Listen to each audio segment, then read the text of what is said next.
టీడీపీకి భారీ షాక్ తగిలింది. టీడీపీ సీనియర్ నేత మాజీ మంత్రి గొల్లపల్లి సూర్యారావు వైసీపీ తీర్థం పుచ్చుకున్నారు.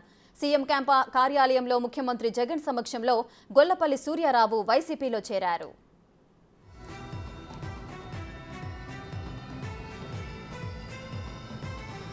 అంతకుముందు టీడీపీకి గొల్లపల్లి సూర్యారావు రాజీనామా చేశారు.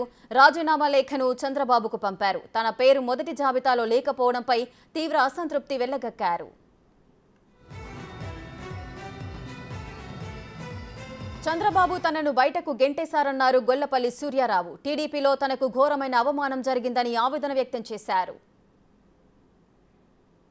తప్పు కానీ లేకపోతే నా పట్ల ఒక పొరపాటు కానీ ఒక అభద్రత కానీ లేనటువంటి పరిస్థితుల్లో చెప్పాలంటే ఒక మాటగా నా మెడ మీద చెయ్యేసి గెంటేసారు బయటకు.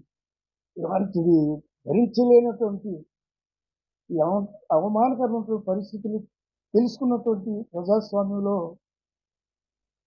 నేటి జగన్మోహన్ రెడ్డి గారు వారు పిలిచి హక్కును చేర్చుకుని వారి పార్టీలో పనిచేయడానికి ఒక గౌరవప్రదమైనటువంటి స్థానాన్ని ఇచ్చారు. అందుకు వారికి ధన్యవాదాలు, వారికి కృతజ్ఞతలు.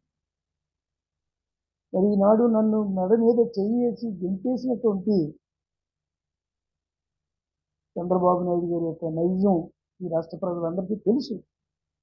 నేను కూడా తెలుగుదేశం పార్టీ పెట్టినటువంటి మొదటి రోజు నుంచి నేను ఆ పార్టీలో చాలా క్రమశిక్షణ కలిగినటువంటి వ్యక్తిగా,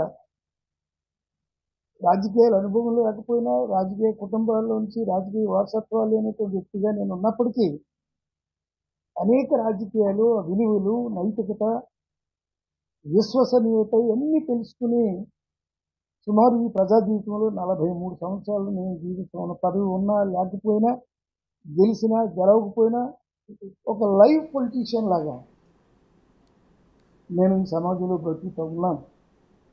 నాకు ఇదే కాదు, ఇంతకుముందు కూడా నాకు చంద్రబాబు నాయుడు గారు చాలా ఘోరమైనటువంటి నా పట్ల తప్పులు చేశారు.